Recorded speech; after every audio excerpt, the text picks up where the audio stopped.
Friends, humans often believe that with science and knowledge, we can control everything. But the universe is filled with mysteries that even the smartest humans cannot solve, no matter how hard they try. This is the story of a scientist named Richard, who dreamed of building a time machine. His hope was simple, yet ambitious. If he could travel through time, he could make enormous money by predicting lottery numbers, horse races, and other events before they happened. But little did he know, even a single journey through time could trap him in a paradox, a trap no one can escape from, no matter how clever they are. Richard was not alone in this secret experiment. His son Max assisted him, though he remained skeptical. Together they worked quietly in their home laboratory, perched atop a small, lonely hill. Their goal was to create a machine that could send them forward or backward in time, opening doors to a future no one else could see. To keep their project hidden, they surrounded themselves with animals, making the house look like a simple farm. Passers-by would never suspect the groundbreaking experiment happening inside. Occasionally, Richard and Max had to go down to the nearby town to gather supplies, but their work on the mountain remained unseen by the world. Max, though helpful, often questioned his father. "Space and time are the fabric of the universe," he would argue. "Even if we manage to travel through it, what about the paradoxes? They could trap us in ways we can't even imagine." Richard, however, was completely obsessed. His passion for the experiment overpowered all doubt. Today, like many days before, he restarted the machine, determined to open a portal in space and time. Sparks flew, the machine hummed and shook.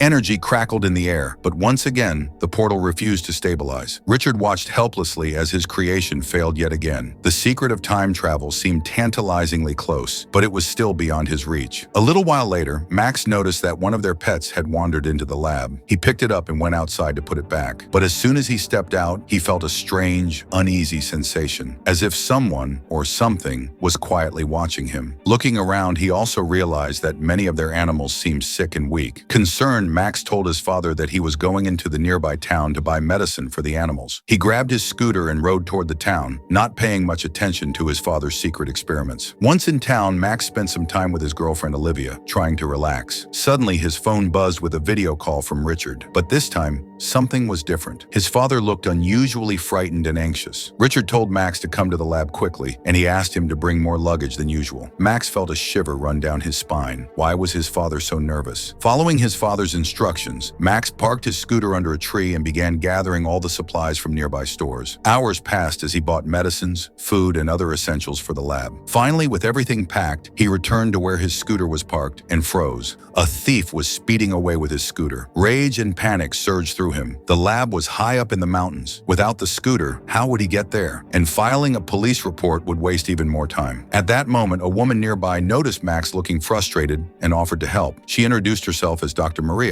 Max didn't know her personally, but his father clearly did. Despite his hesitation, remembering that his father had warned him never to let strangers near the lab, Max realized he had no other choice and accepted her help. He got into her car, and together they drove toward the mountain. When Max finally entered the lab, he was even more confused. His father, Richard, was standing in front of the time machine, mumbling in a strange, frantic way. Oddly enough, the time portal that had always been unstable now glowed steadily, fully open and seemingly perfect. Max stepped closer, trying to calm his father down and ask him why he was acting so strangely, why the portal had started, and what was happening. But before Max could get an answer, Richard suddenly grabbed him and threw him directly into the moving portal. A sharp, dizzying sensation swept over Max. The world around him began to warp and twist. Reality itself seemed to glitch.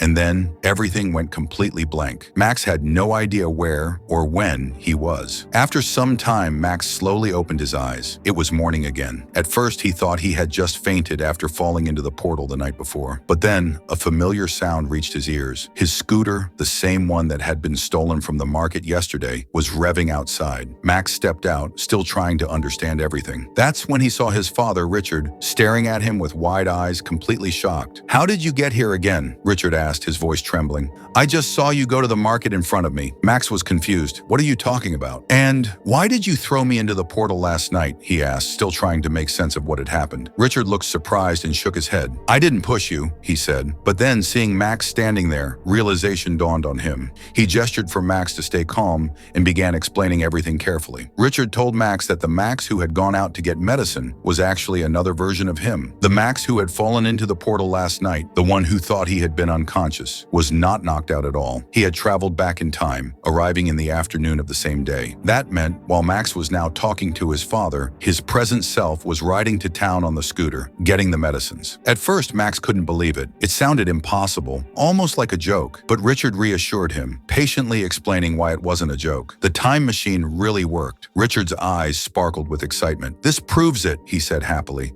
"By this evening, the machine will be complete and fully functional." Max was still confused. He didn't understand why his father had forced him into the portal without telling him anything. He wanted proof that he had really traveled to the past. So he grabbed his father's phone and tried to video call his other self, the Max currently in town. But Richard quickly snatched the phone from him, speaking hurriedly to the Max out in town and giving excuses about needing to get more supplies. Slowly, Max began to realize what had happened. His father had seen the future Max during the video call and had deliberately delayed him, giving extra instructions to keep the timeline safe. That explained why Richard had looked so nervous on the call. Richard then calmly explained the full situation. The Max in town was the real Max, the original version of him. The Max who had fallen into the portal last night was the future Max, or Max number 2. Richard also told him that now, with the time machine working, they could repeatedly see into the future. They could predict lottery numbers, horse races, and other events, and use that knowledge to make enormous money. But Max's mind was spinning. How could two versions of himself exist in the same timeline? Wouldn't this create paradoxes? Would he be forced to remain hidden forever, unable to live openly? Seeing Max's worry, Richard took a deep breath and told him to calm down. He explained that everything had been carefully planned to avoid any paradoxes. Future Max would remain hidden when necessary,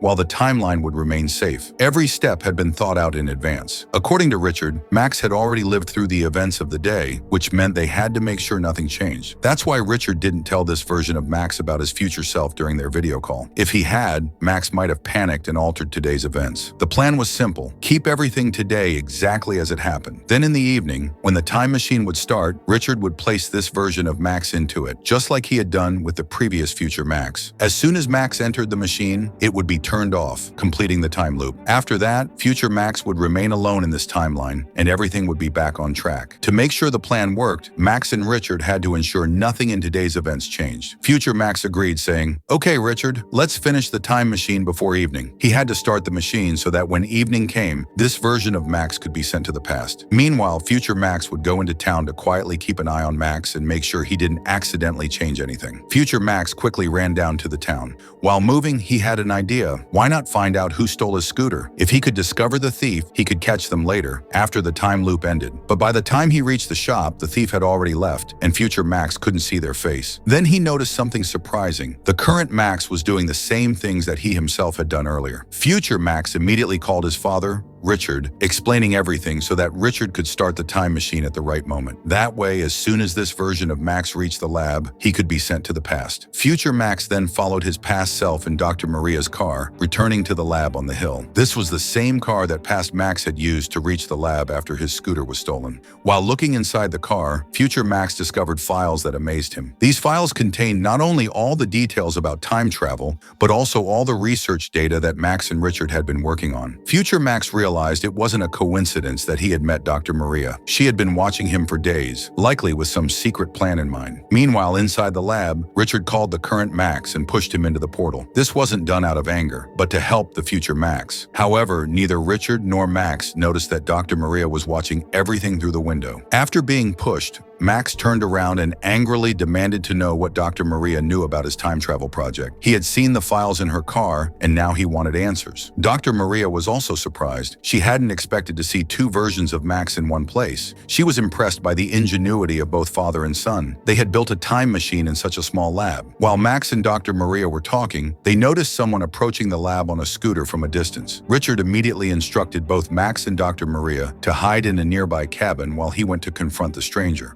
Worried that someone might have seen both Max versions together, Richard grabbed a shovel as he moved toward the scooter, ready to handle the situation. Inside the cabin, Max was furious with Dr. Maria, but he also realized that the time paradox was finally resolved. His past version had entered the portal, leaving him as the only Max in the current timeline. Now there was no threat to his existence, and he could focus on understanding what Dr. Maria had been planning all along. By now, Dr. Maria had also discovered everything about Max and Richard's research. Max, on the other hand, was confused confused and curious. How did she know about the time travel experiments and all the work he and his father had been doing? But before he could demand more answers, Dr. Maria calmly told him that she had come only to help, and she could not reveal everything to him at this moment. "You will understand everything on your own soon enough," she said. Max, frustrated, began arguing with Dr. Maria, pressing her for more answers. But suddenly, a terrifying sound cut through the night, the scream of his father, Richard, in pain. Max immediately rushed outside, trying to locate him, but the darkness was thick and he couldn't see anything. As he searched frantically, suddenly someone struck him hard from behind,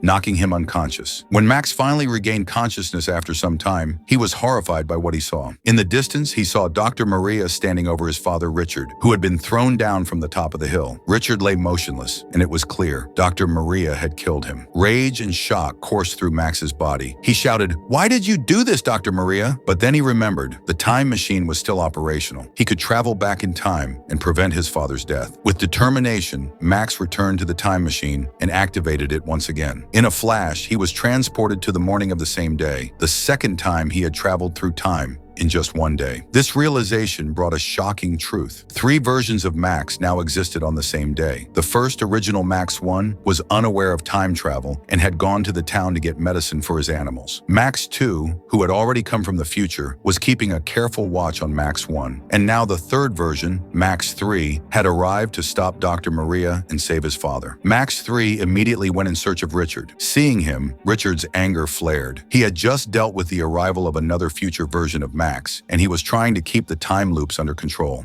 "Why have you come back again?" Richard demanded. "I thought we were trying to end this loop." Max 3 took a deep breath and began explaining everything to his father. He recounted how the time machine had complicated everything, how the previous loop had succeeded in its mission, but then Dr. Maria had intervened, pushing Richard to his death. He explained that this was why he had to travel back, to save both their lives and finally end the chaos. As Richard listened carefully, father and son began piecing everything together. They realized something astonishing. Perhaps everything that had happened recently, the confusion, the loops, the chaos, had all begun with Max himself. He was, in a sense, the origin of the events that were now threatening their lives. With this understanding, they knew they had to act carefully and decisively. Together, Max and Richard started making a plan, a strategy that would finally put an end to all the time loops. They would ensure that after this, only one version of Max would exist in the timeline, restoring order and ending the dangerous cycle once and for all. Max 3 first went to Dr. Maria. He knew that whatever had happened to his earlier versions, Dr. Maria could not have done it all on her own. So now Max 3 decided to ask for her help. He carefully explained everything about time travel to her and even wrote all the important details in her diary, making sure she would remember the events of the future. Max 3 then requested her help in taking his previous version, Max 1, back to the mountain lab after his scooter was stolen. Dr. Maria, who had originally come to help Max at the beginning of the story, already knew some of the future events, but now with Max 3 giving her full instructions, she understood everything and was ready to assist him. Max 3 began to hide nearby, watching carefully to see who would attempt to steal Max 1's scooter. Time passed, but no thief appeared. The original Max 1 came out of the store, and the scooter was still untouched. To make sure that everything unfolded exactly as it had before, Max 3 decided to take the scooter himself. By doing this, he ensured that all past events would remain unchanged. In this way, it became clear that all the events so far had been carried out by different versions of Max, each acting at the right time to preserve the timeline. After this, the story continued in the same sequence as before. Following Max 3's instructions, Dr. Maria took Max 1 to her mountain lab. Max 2, meanwhile, followed closely, chasing him. Once they reached the lab, the familiar events unfolded again. Richard first dropped Max 1 into the portal, and then he came out to talk to Max 2 and Dr. Maria. Shortly after, a stranger on a scooter appeared near the lab. Richard quickly instructed Max 2 and Dr. Maria to hide in a nearby cabin while he went toward the stranger on the scooter. It was then revealed that the stranger was none other than Max 3 himself, the one who had taken the scooter earlier to maintain the sequence of events. Max 3 explained to his father that he was making sure all future events happened exactly as they should. Together, they hid behind a wall. Then, as per Max 3's instructions, Richard let out a loud scream of pain. Hearing this, Max 2 panicked and rushed out of the cabin,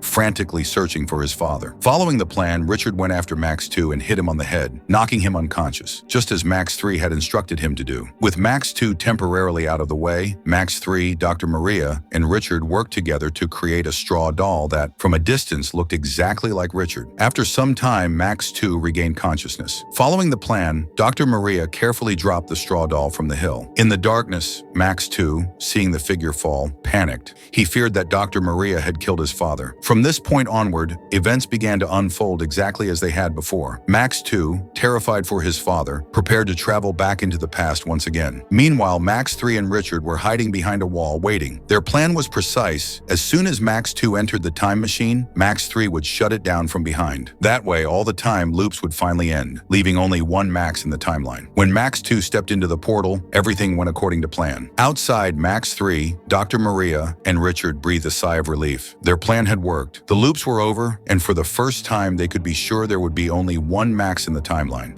But just as they were about to shut down the time machine, sealing the timeline forever, the unexpected happened. Another Max suddenly emerged from the portal before they could turn it off. This new version of Max looked grim and said, "We should never have built this time machine." In that moment, they realized the horrifying truth. Tampering with time, even once, had trapped them in an endless web. The loops could continue infinitely. By trying to control time, they had fallen into its unbreakable cycle. And with this shocking revelation, the story ends, leaving the fate of the timeline uncertain. So how did you enjoy this roller coaster of twists and turns? Share your thoughts in the comments below, and don't forget to subscribe to the channel for more mind-bending, time travel, and time loop adventures. Thank you.